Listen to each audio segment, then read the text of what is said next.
नाम क्या है आपका? आलिमा। पापा क्या करते हैं आपके? कुलीगिरी करते हैं। पैसे कमा के लाते हैं कि नहीं? नहीं। लॉकडाउन के चलते देश के लाखों प्रवासी और दिहाड़ी मजदूरों पर सबसे तगड़ी मार पड़ी है। इनमें बड़ी तादाद उन लाखों कुलियों की है जिनके पास ट्रेनें बंद होने के बाद से कोई काम नहीं है। लॉकडाउन लग गया है और परेशानी, पहले भी नहीं कमा पा रहे थे। पहले भी अब महिला समझ के कोई कुलीगिरी वो नहीं देता है सामान उठाने के लिए। ठीक है, तो आप सरकार से क्या चाहते हो? सरकार से ये चाहते हैं कि हमको नौकरी दी जाए, ठीक है, तो हम अपना पालन पोषण कर सके, बच्चों का पढ़ा लिखा सकें। ऐसे न खिला पा रहे हैं, न पिला पा रहे हैं, न पढ़ाई कर पा रहे हैं। क्या है, कोई धंधा पानी है नहीं है। बिल्कुल भी कुलियों का धंधा खत्म हो गया। पुश्तैनी चले आ रही है, बाप दादों का है, तीसरी पीढ़ी चल रही है हमारी।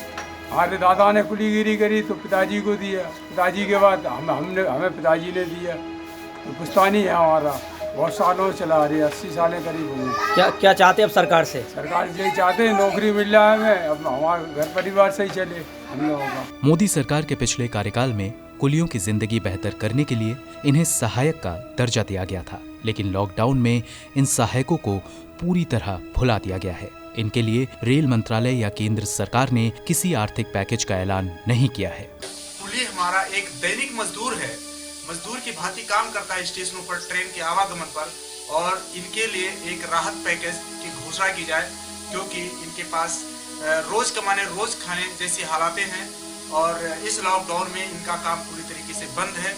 अभी बीच में 14 तारीख 15 तारीख अप्रैल के महीने में सरकार द्वारा एक न्यूज पर बताया जाता है कि कुलियों के लिए IRCTC के तहत तमाम सारे स्टेशनों पर ये सुविधाएं पैकेज दिया जा रहा है और राहत सामग्री दी जा रही है। तो मैं सरकार को इसके लिए एक लेटर लिखा रेल मंत्री जी को, प्रधानमंत्री जी को, कि प्रधानमंत्री जी आप इन स्टेशनों का सर्वे कीजिए, क्योंकि मैं देश के तमाम स्टेशनों से व्हाट्सएप के जरिए सूचना मंगाया था कि क्या ये सुविधाएं स्टेशनों पर लागू है।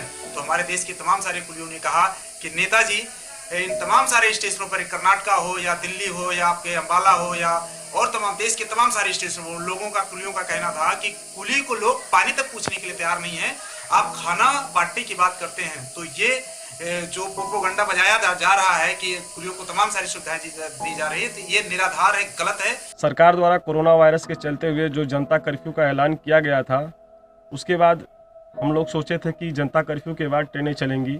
ट्रेनें बंद होने की वजह से हम लोग पैदल चल करके अपने गांव 250 किलोमीटर लखनऊ से चल करके संत कबीर नगर डिस्ट्रिक्ट में आए, और यहां आने के बाद हालात ऐसा हो गया है कि घर में खाने को तक नहीं बचा हुआ है। अगर इस स्थिति में गवर्नमेंट हम लोगों की आर्थिक मदद नहीं करेगी, हमारे परिवार की आर्थिक स्थिति और कमजोर हो जाएगी। कुलियों का परिवार ट्रेन के चलने पर ही चलता है। इनका मानना है कि जिंदगी को अब पटरी पर आने पर काफी वक्त लग जाएगा। जब से लॉकडाउन की स्थिति आई है, हम लोगों की बद से बहुत बदतर स्थिति हो गई है, और लगातार हम सरकार से Facebook, Twitter, electronic media, print media के माध्यम से लगातार मांग करते आए हैं कि हम लोगों की आर्थिक स्थिति को देखते हुए सरकार एक आर्थिक पैकेज की व्यवस्था करे। फिर भी सरकार हमारी सुन नहीं रही है, और ऐसा बहुत सारे हिंदुस्तान में ऐसे छोटे छोटे स्टेशन हैं जहाँ की कुली बिल्कुल आत्महत्या के कगार पे खड़े हैं। कभी कभी तो ऐसा नौबत आता है कि कई दिनों तक चूल्हा नहीं जलती है। दिल्ली, मुंबई, चेन्नई, कोलकाता जैसे महानगरों के बड़े स्टेशनों पर सैकड़ों की तादाद में कुली होते हैं, लेकिन देश के हजारों छोटे स्टेशनों पर भी कुली मिल जाया करते हैं। इन कुलियों के लिए घर चलाना इतना मुश्किल हो रहा है कि साहूकारों से ऊंची ब्याज पर कर्ज लेना पड़ रहा है। आज ये आप अंदाजा लगा लीजिए, लॉकडाउन के टाइम पे हम लोग बहुत बुरी स्थिति में हैं, लेकिन लॉकडाउन खुल भी जाएगा तो हमारे सामने और बड़ी समस्या खड़ी होगी, क्योंकि यात्री अब कुली नहीं करेगा। कुली क्यों नहीं करेगा यात्री? एक तो पैसे की कमी की वजह से, और दूसरा उसको डर रहेगा कहीं कोरोना का शिकार तो नहीं है। तो हमारे लिए बड़ी मुसीबत होगी। सरकार को ये सोचना चाहिए कि हम लोग बहुत निचले दर्जे के लोग माने जाते हैं, हम लोगों के लिए कोई सहायता नहीं है, कोई हमारे लिए व्यवस्था नहीं बनाई गई। इसका बेहद दुख है। पूरे हिंदुस्तान के कुली बराबर रेल मंत्री जी को पत्र व्यवहार लिख से अपनी जानकारी दे रहे हैं कि अपने हम लोगों की हालत क्या है।